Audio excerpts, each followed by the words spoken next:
হচ্ছে আমাদের first earring এর রিজার্ভার, ফার্স্ট ইয়ারিং অয়েল এখানে, ঠিক আছে।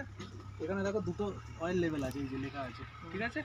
এই লেভেল অবধি তোমার এর উপরে থাকতে হবে, কাকা আমার সাইড দাও, আমার এ কমে না, ঠিক আছে, এ কমে না। তবু যখন কমবে, ধরো 1 বছর পর কি 2 বছর পর অল্প কমে গেল, এখান থেকে টপ আপ করতে হবে। আমাদের যে গিয়ার অয়েল লাগে সেটাই এখানে ফার্স্ট ইয়ারিংয়ে লাগে, ঠিক আছে। তোমাকে এই লেভেলটা চেক করতে হবে, আর কোনো কিছু দেখার দরকার নেই। আর এর উপরে একটা ব্রিদার আছে, এই যে এখানে, এটা যদি জাম হয়ে যায়, এরকম ছোটো মতো ব্রিদার আছে, দেখো উঠছে, গ্যাসটাকে বেরোয়, গরম হিট অয়েল আসছে তো, এটা গ্যাস হয়, এটা বেরোয়। এবার ওইটা যদি জাম হয়, এখান দিয়ে অয়েল লিক করতে থাকে, ঠিক আছে। তো তুমি এটা নিজেও করতে পারবে, দেখে নেবে তখন যেখানে ক্লিন হয়েছে কিনা, এই যে উঠছে, হাত দিয়ে দেখতে পাবে, ঠিক আছে।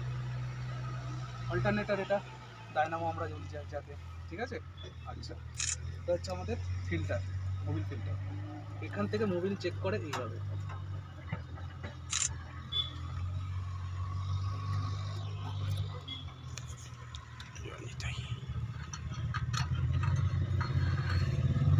ঠিক আছে।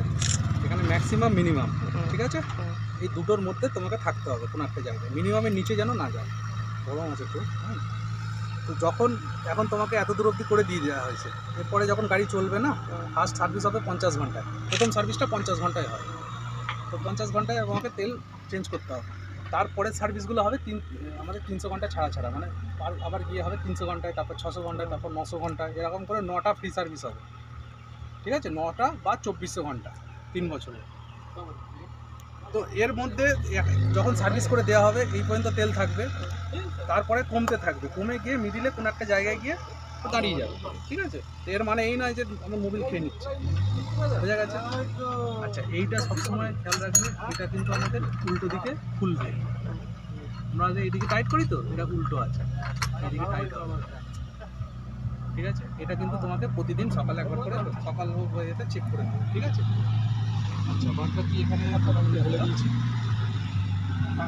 এটা অল্টারনেটার, ঠিক আছে। অল্টারনেটার, ব্যাটারি, টায়ার, এফআইপি মানে ফুয়েল পাম্প, যেটা ডিজেল পাম্প, হ্যাঁ, এগুলো হচ্ছে ওইএম আইটেম, ঠিক আছে। এই আইটেমগুলো নিউ হল্যান্ড বানায় না, কোনো কোম্পানি বানায় না। দেখো ওখানে সরাসরি আছে তো, গুডিয়ার টায়ার কোম্পানি, মাইকোর পাম্প, তোমারও একই, তোমার হয়তো টায়ার কোম্পানি অন্য আছে, বিকেটি আছে, ঠিক আছে। তো এইগুলো হচ্ছে ওইএম বলে। এগুলোর হচ্ছে যখন কোনো ফেলিওর আসবে, এগুলো তোমাকে কি করতে হবে, ডিলারশিপে জানাতে হবে।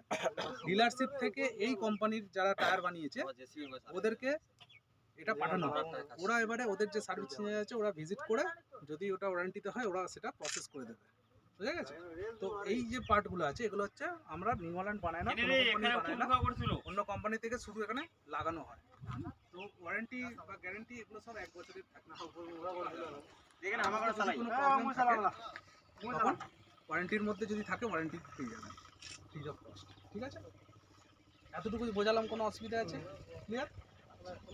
এইবারে এটা হচ্ছে ট্যাঙ্ক, আমাদের ফুয়েল ট্যাঙ্ক কোম্পানি 60 লিটারের ফুয়েল ট্যাঙ্ক পাওয়া যায়। নিউ হল্যান্ড, এটা হচ্ছে তোমার এটা হচ্ছে হাই কার্বনযুক্ত, হাই ফাইবার, মানে এতে 10 জন লোক যদি দাঁড়িয়েও যায় না, চুপসাবে না কোনোদিন, ঠিক আছে। তো 60 লিটারের এর ফায়দা কি আছে?